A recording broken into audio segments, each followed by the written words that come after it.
So today I'm going to be trying something a little bit different on this channel, and I'm going to interview a very good friend of mine, Jannion Hendrix. She's a self-leadership coach and transformation specialist with years of experience in alternative healing, specializing in Reiki, Neuro-Linguistic Programming, and mental fitness coaching, combining insights and practices from neuroscience and holistic psychology. We're going to explore how her methods can spark transformation to activate one's full potential, especially for creatives and musicians who often face unique mental challenges. Jan, welcome to the channel. Hi, Josh. Thank you so much for having me here. So for people watching this that don't know anything about alternative healing, what exactly is a transformational coach and how does it differ from other types of coaching or even conventional psychology? Yes, so it's important to distinguish between coaching and psychology first. And so coaching really is about goal setting, and it's based in the future, and the outcomes are quite measurable. And it's all about progressing a person to a particular outcome to be achieved. Psychology, on the other hand, works with diagnosing and treating mental health conditions and using a therapeutic process to understand the deeper structure and the deeper meaning and the deeper healing that is required for certain mental health conditions. It's not really that goal-orientated, but there can be some sort of light goal setting in the process, but it's not as vigorous as and forward moving as coaching is. Coaching is very much about accountability and moving a person forward as in the shortest time frame possible. Where psychology is very much holding space for somebody to take their own time. Where transformational coaching comes in is that very often when a person sets a goal, as my one teacher had always told me, as soon as you have a goal, you have a problem. And as you go on the journey of achieving a goal, you often come up against obstacles. And usually those obstacles are internal obstacles, our relationship with ourselves and how we approach the external problems. And so this is the beauty of transformational coaching, is that it actually taps into the deeper structure of your relationship with yourself. It often involves working on your mindset. And sometimes we have to go into some shadow work or inner child work. So we lend a lot of our tools from psychology and from neuroscience and from spirituality and various different methods that are applied in transformational coaching. And in that coaching process, it not only delivers the results and the achievement of the goals, but it also broadens the journey of achieving those goals into something a little bit more pleasurable, and it brings more life fulfillment, so that the journey to achieve the goal brings you closer to a relationship with yourself that needs healing, and that healed relationship with yourself then positively affects all areas of your life. So this is what I love about transformational coaching, is that it kind of blends many different spaces and tools and modalities to help my clients achieve a broader, more holistic outcome. So as I said in the intro, there are a number of studies that you've undergone to develop your abilities as a transformational coach. Can you expand a bit on the things you've learned on your journey to becoming an alternative healer and what led you down this path? Sure, yeah. So like many people, I've had a lot of life challenges, early childhood trauma, and then subsequently chose a partner that was quite abusive, and I needed to go through that experience, and then divorce, and then also a fracture of my spine, with a very unceremonious dismount from a mechanical bull at an office party, which was not fun.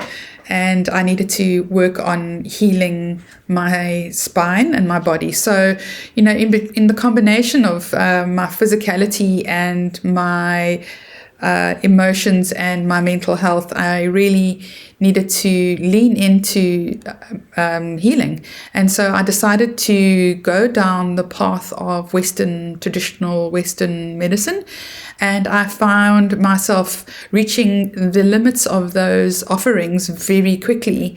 Unfortunately, there's not a huge emphasis on dealing with people's unique set of needs and requirements. I found my process in psychology very, I just, found my therapist just not understanding. And I also, I think at one point even had to let my therapist know that I found her very judgmental.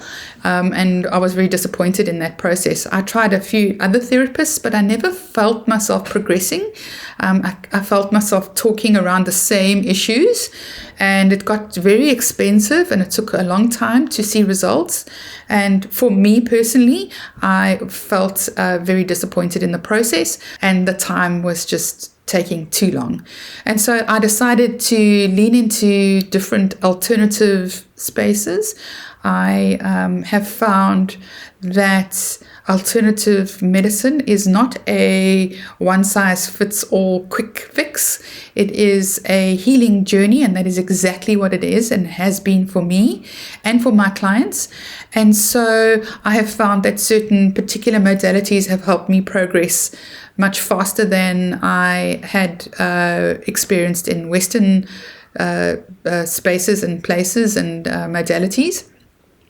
And so I decided to train and learn, and then teach what I learned and apply what I learned to myself and to my beloveds and my clients with great outcomes.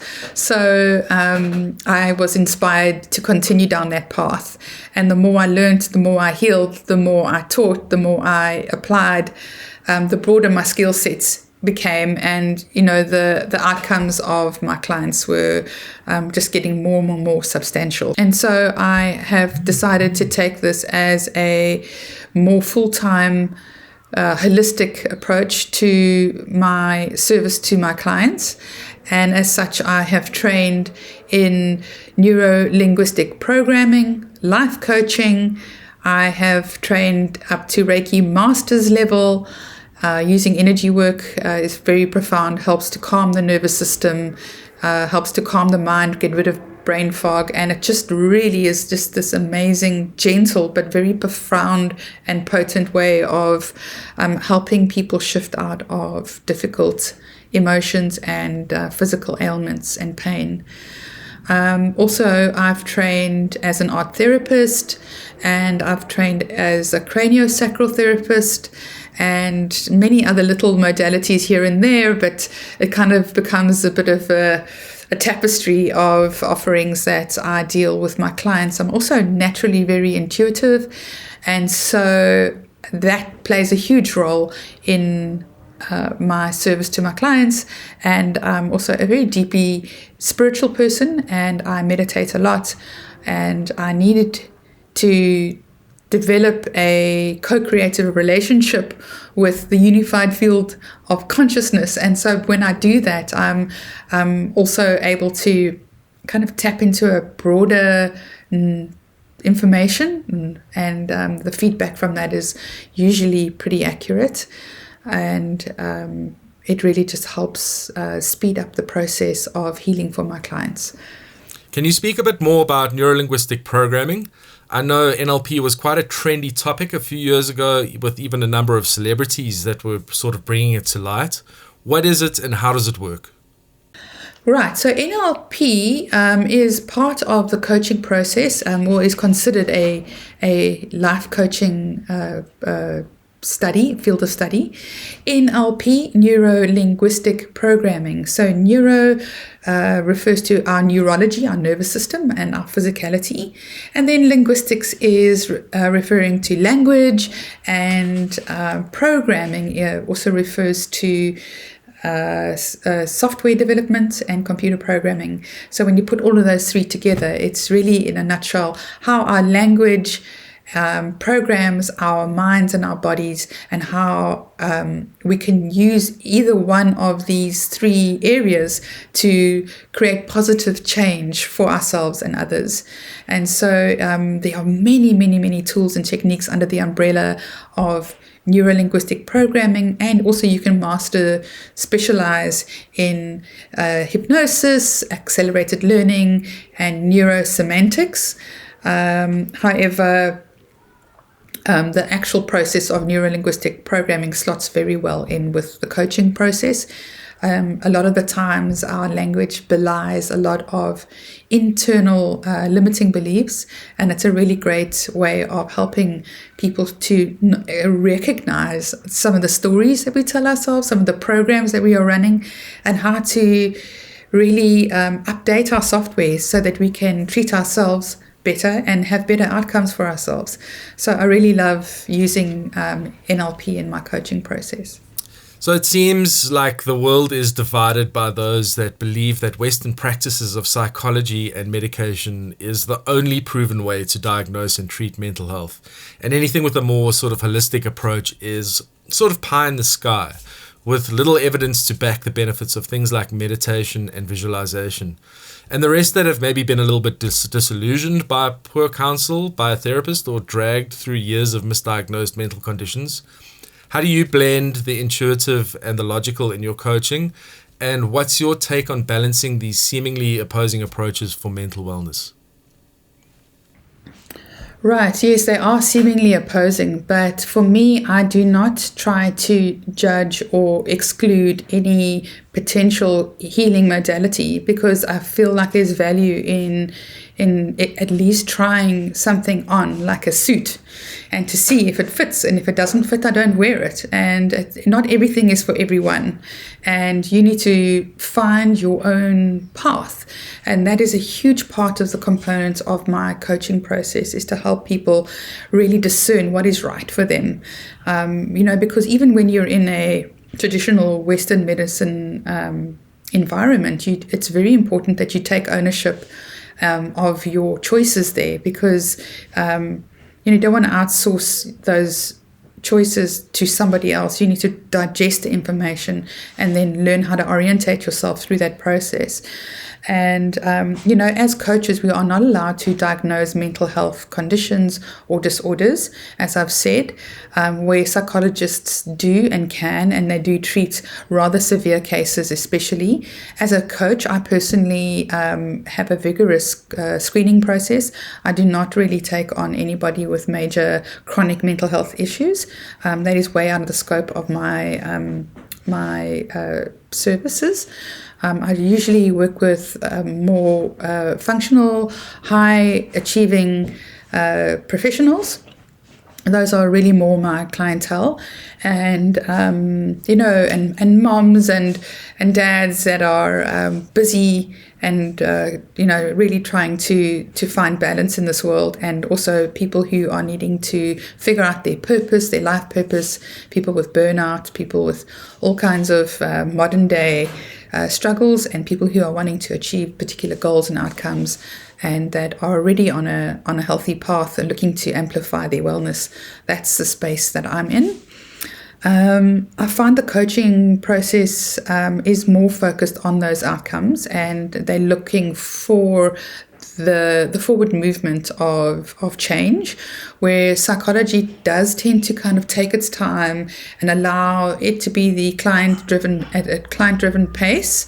However, I think with coaching, it's always about finding that sweet spot between things being not too comfortable and not too overwhelming, and to really keep I don't want to say pressure, but like that accountability going, so that results are achieved and that there is that ability to self-reflect. So this is what I love about transformational coaching, is that it does take in some time to reflect and realize and to work quite intimately with your own relationship with yourself.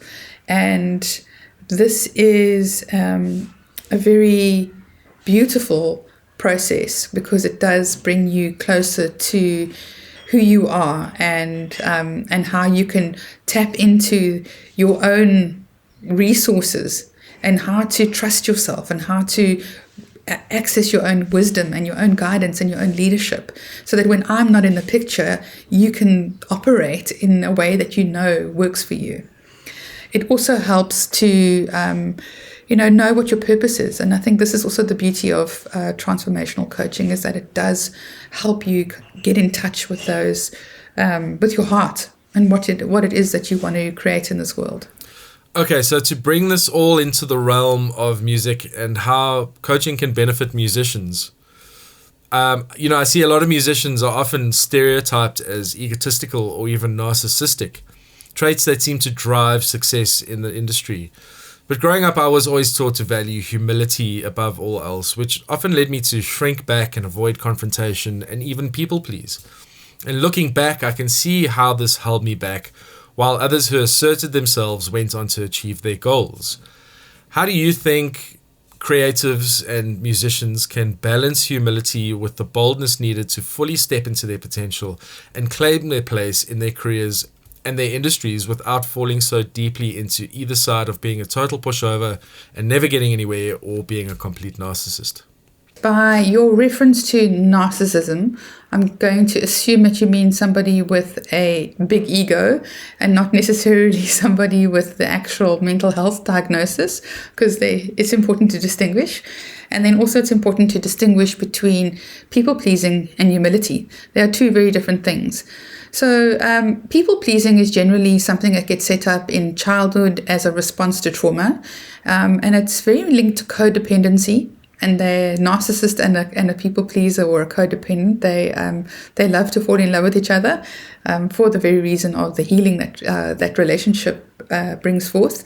But also, people pleasing is very much about abandoning one's own needs in favor of somebody else, so somebody else's needs.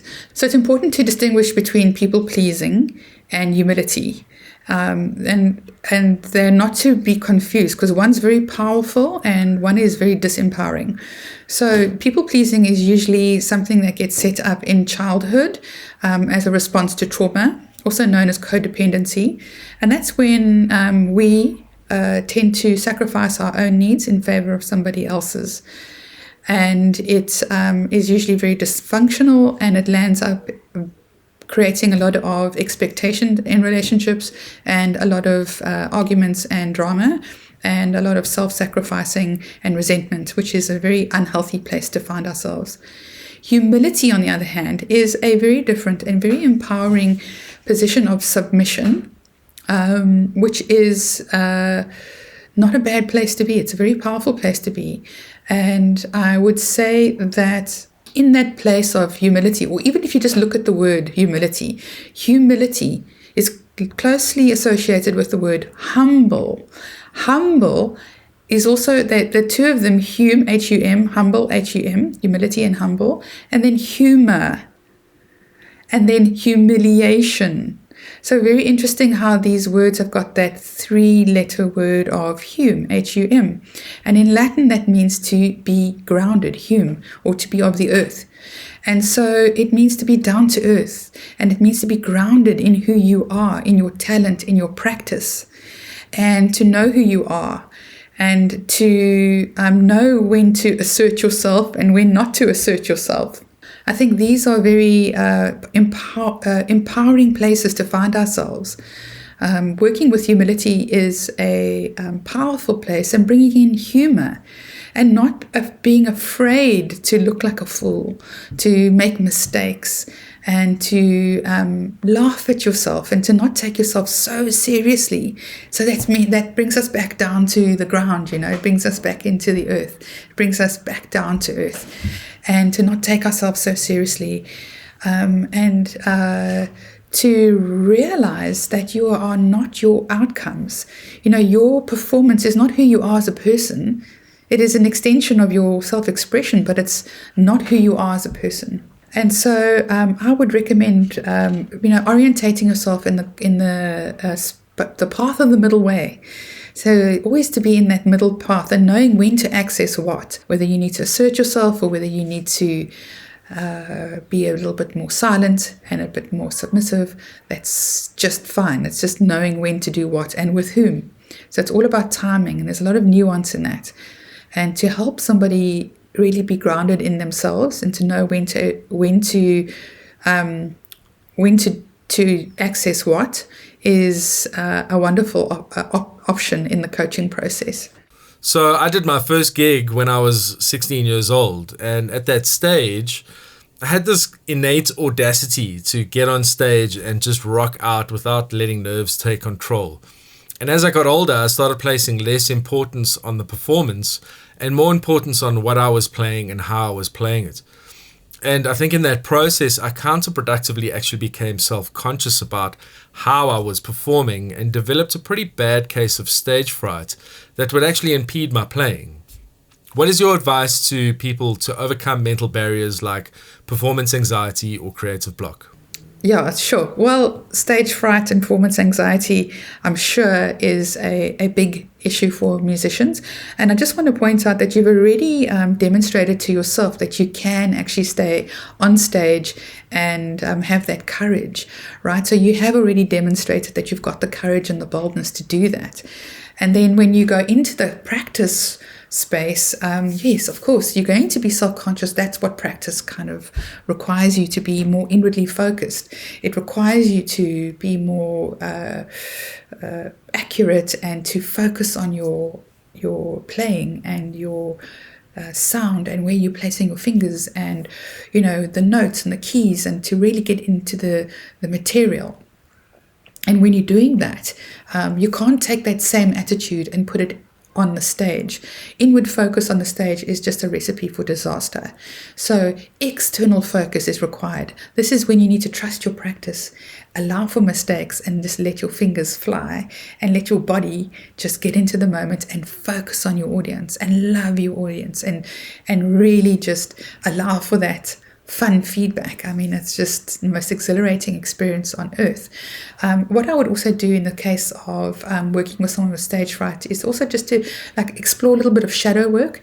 Sometimes we can take ourselves too seriously, and we tend to want to hide some of the darker aspects of our personality, and that sometimes needs a little bit of light so that we can let go of the tension around performing and being in the public and being in a public space performing on a stage.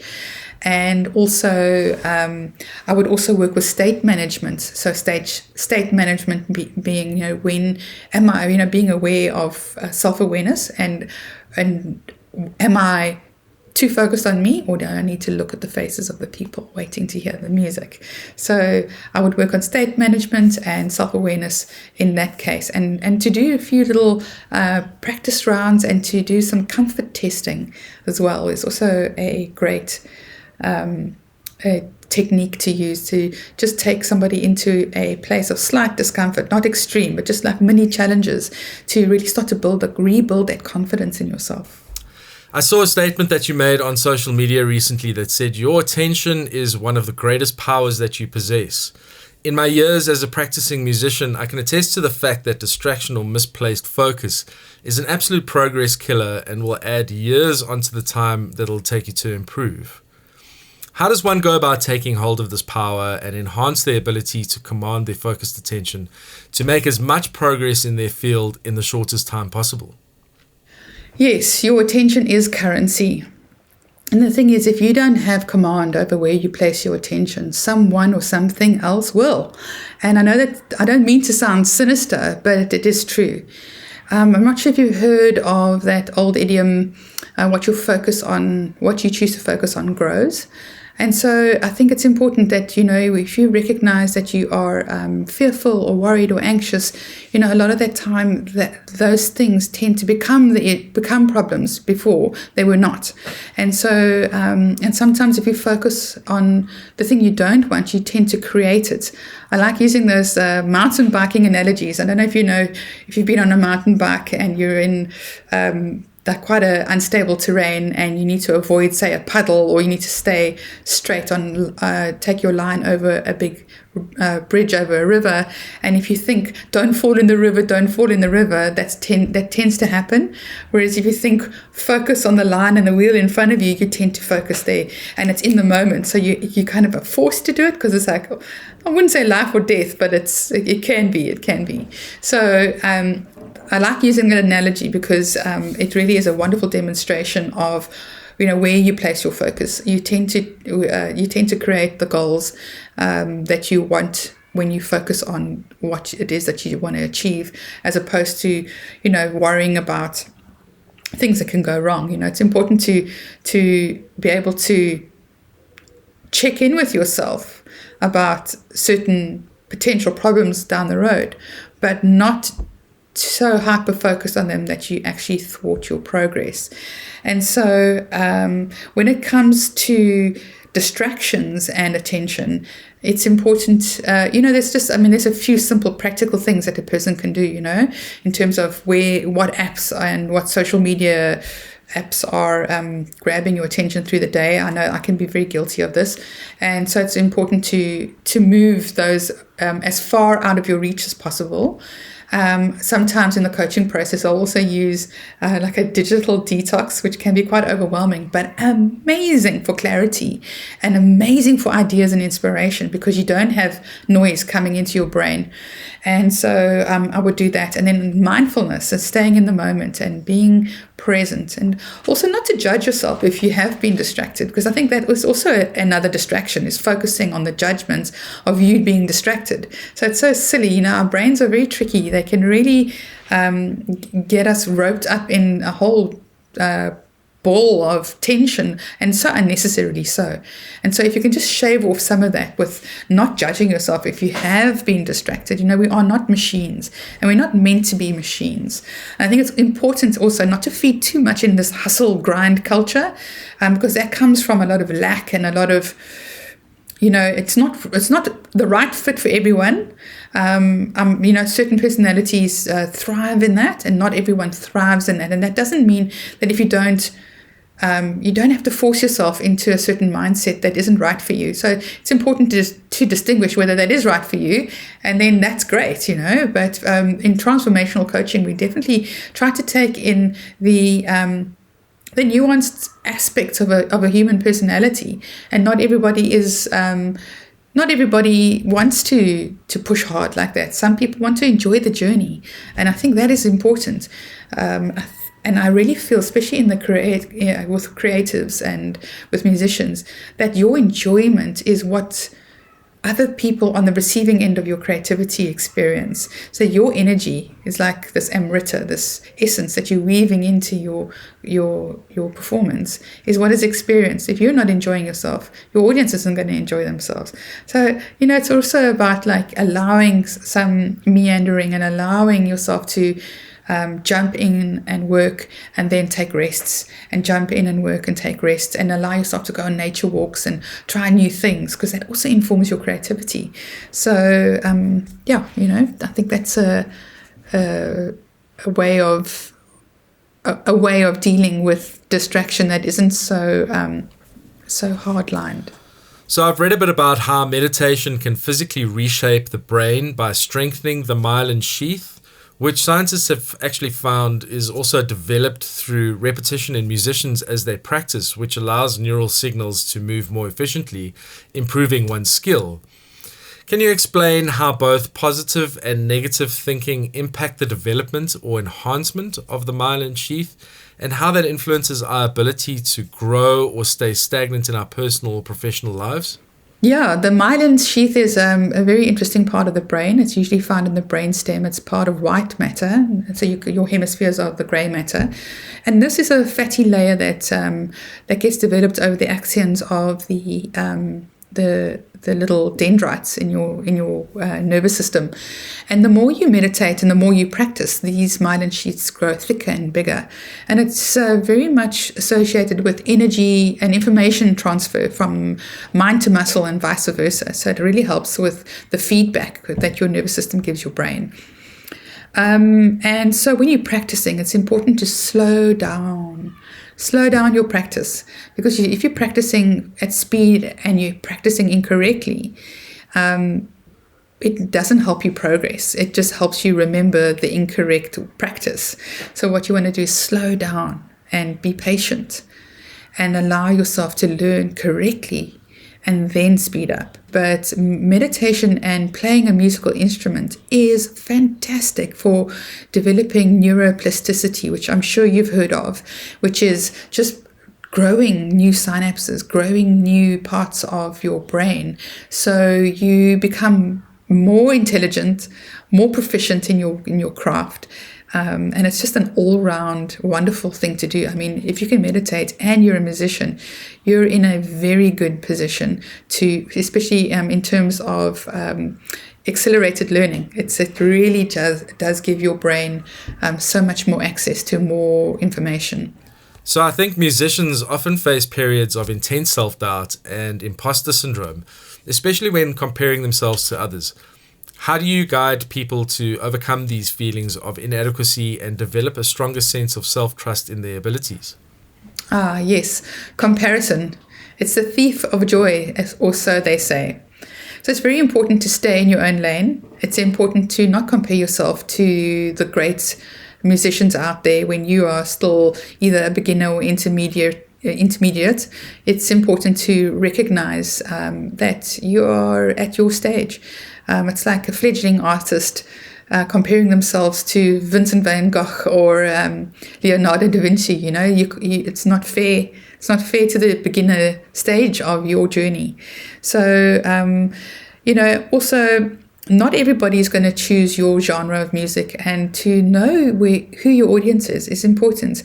And to remember that, I think that sometimes imposter syndrome is a real thing, and the reason why is because there's a part of your brain that knows you haven't practiced enough and that you do need to do more of that. And sometimes with my clients, I have to distinguish between that and whether they are actually just doubting themselves and feeling inadequate. And if they are, then how I would work with that is to work with, again, with shadow work, to work on those parts that where that doubt comes from. Where else does it play out in a person's life? And there's something in NLP called parts integration, where we bring in different parts of our personality. Usually a lot of self-doubt and imposter syndrome can be this protector part of ourselves that doesn't want us to embarrass ourselves and humiliate ourselves in public, right? So it kind of is looking for an escape route. And whilst it has a valid voice, it cannot be in the driving seat. And so it's important to help develop self-command. It's mental fitness.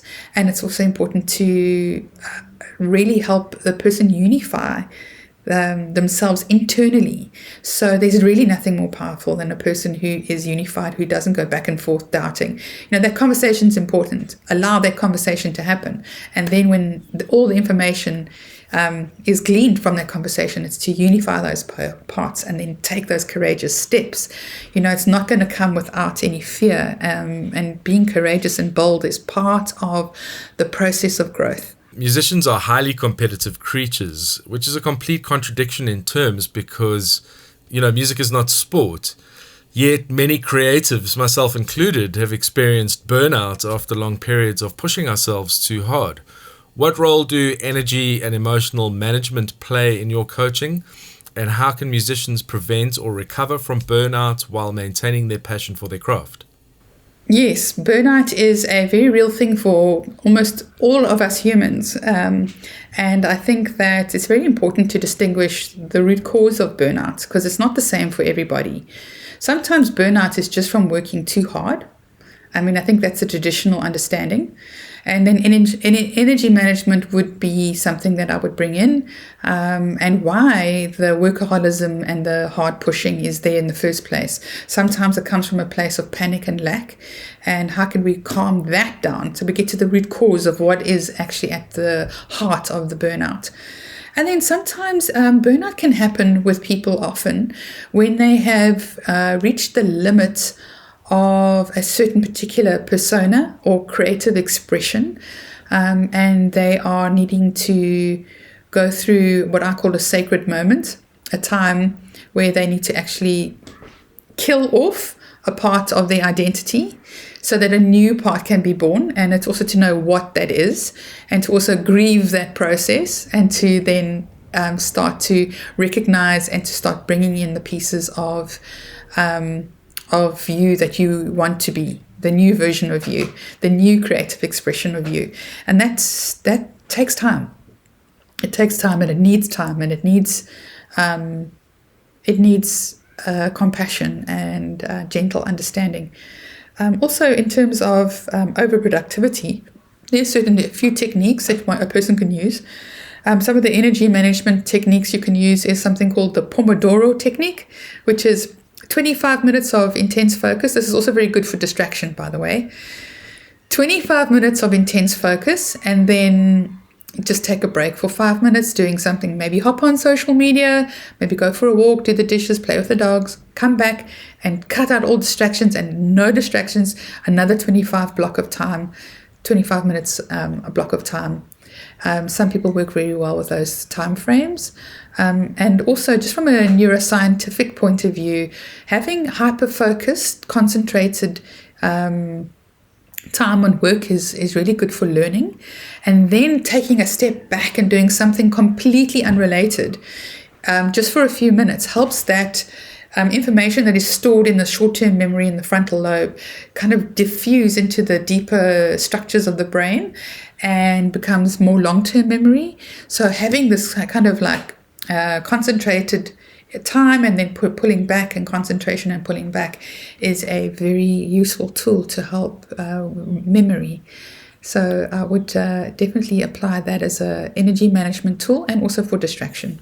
Yeah, interesting. I heard a quote a few years ago that said, "Love is like a greased apple. The tighter you squeeze it, the further away it'll go." And I think that approach of trying to squeeze a square peg into a round hole is completely counterproductive in an activity that actually requires more of a nurturing, empathetic hand. Yet in a high-pressure industry like the music industry, it's really easy to get stuck in perfectionism. How do you help people break free from perfectionistic tendencies and embrace progress over perfection, especially when creativity and vulnerability are on the line? Yes, musicians are in a particular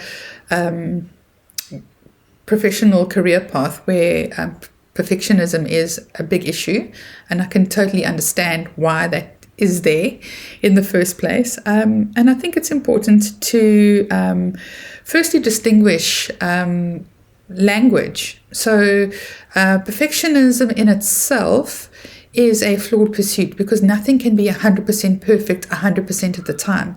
That is a human impossibility. And so our brains kind of give us this trick. They tell us, oh, yes, if everything is perfect, then I will be happy. I'll be satisfied. And the irony is that never actually materializes. So the perfectionist is kind of toddles on their journey of perfectionism, only to find that what they've just made perfect falls into entropy when they turn their back and try and make the next thing perfect. And so it's like a juggler juggling these plates on sticks, that something's going to break. And what it does is that it doesn't bring the satisfaction that it promises. It actually brings a hell of a lot of anxiety and disappointment, and it can really thwart any person's progress. It really is not a great mindset to use in terms of the creative process and in terms of any type of goal setting. And so how does notice how the word perfectionism or perfect sits in your body, and then aiming for excellence. So they have a different energetic quality. So, not being a perfectionist, I think the brain wants to go, well, if I can't be perfect, then what? Must I leave everything kind of slapdash? Well, no, you can still aim for excellence. So excellence allows for the pursuit of something. It allows for the flaws and the mistakes and the imperfect processes. And to take an 80-20 rule perspective on the road of being a stickler. So when you think about being a musician, what is the 20% of what you do that needs to be perfect? What part of that needs to be absolutely perfect, where you can apply your need for perfection? And then what is the 80% of what you do that can be just good enough? Good enough is good enough. And so that you can really just take all your focus and all your desire for that excellence and funnel it and channel it into that 20% space. how does that feel? How does that feel as a potential solution? I really do quite like that as an idea, because then you are on the road to excellence and not necessarily, creating from that space of tension, which I've already suggested is something that people do feel in the end product. Yeah, absolutely. You can see it in people that have kind of released those inhibitions and are performing from a more authentic place. I think it doesn't even matter what they look like. People are attracted to what they're doing on their instruments or in their art because of that authenticity. So, creative people often face periods of stagnation where they feel disconnected from their work. How do you help your clients reconnect to their purpose and passion when they feel like they've lost their spark or drive? Yeah, I think that creative stagnation and blocks are a very real thing to address in terms of musicians and artists. And I feel like it comes in almost ties in a little bit with burnout. A lot of the time we get to a point where what we are doing is no longer working or no longer stimulating or no longer exciting. And then we tend to kind of fall into I'll wait and see process. And unfortunately, oftentimes waiting doesn't really bring the results. It just brings time and more anxiety. And so what you're doing is you're creating space, which is a good thing.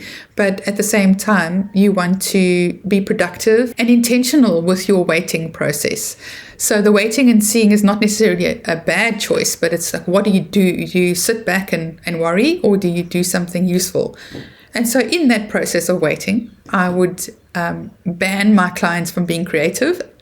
So not to force anything. In fact, creating almost like an incubator, a creative incubator of no productivity, only consumption. And so what I would do with my clients is let them take themselves on creative dates. So to go to different soirees, concerts, music, listen to different genres, maybe step out of music and get into visual art, to go to art galleries, be very loving and empathetic in this process and towards oneself, and to be patient and to allow that inspiration to start to build. And as it starts to build and this desire starts to build, so really building on desire and bringing this passion back, but no outlet for it. So we want to really build. It's almost like this divine foreplay with creativity. So you're building this passion, you're building this inspiration, and you're allowing it to kind of bubble under the surface. And then journal about streams of consciousness. Doesn't really matter what you journal about, but also that getting the train of thought onto the page and really starting to crystallize the way that you are thinking. There are many ways to recover from stagnation, but these are the two sort of chief spaces that I use with my clients.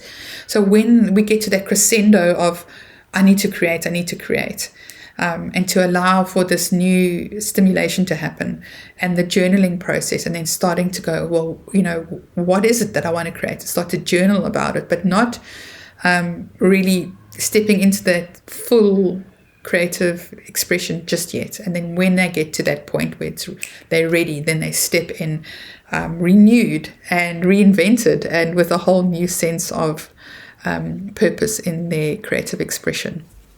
So, we've all encountered setbacks in life that can feel absolutely devastating. What would your advice be on how mindfulness or other tools can be used to build resilience so we can bounce back stronger from disappointments or failures? Yes, recovering from setbacks is essential skill for not only musicians, but anybody in life, really, but mostly like with entrepreneurs and professionals, because, the longer we are obsessing about failure and things not working out, the longer we take to actually move forward. And so we want to really be productive as often as we can, but also to be reflective when we need to be.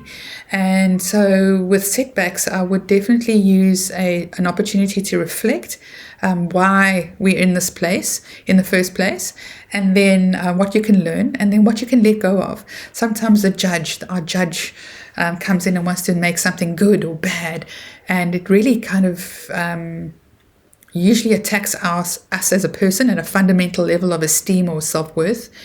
And it's really important to let go of that as a bad habit. It's a bad habit that we develop and practice since, through childhood and through all our various challenges that we face. And so I offer a course where we develop the ability to recognize when we're judging ourselves, how we're sabotaging ourselves, and what we would rather be having, and how we can move ourselves out of those positions in the shortest time possible without bypassing the root cause of why we're there in the first place. And so I have created this course. It's an 8-week course where we work specifically with moving out of negative thinking and into more positive thinking. Jannion, thank you so much for joining me today. Where can people find you, and what's the best way to get started with your coaching? Well, thank you so much. This has been really wonderful. You can find me on Instagram at Jannion, that's JANNION_rapid_transformation, and give us a follow there and stay in touch. You can also find me on my website at Jannion, JANNION.co.za. You can get in touch with me there. There's some free resources, meditations, and some further information about what I offer there.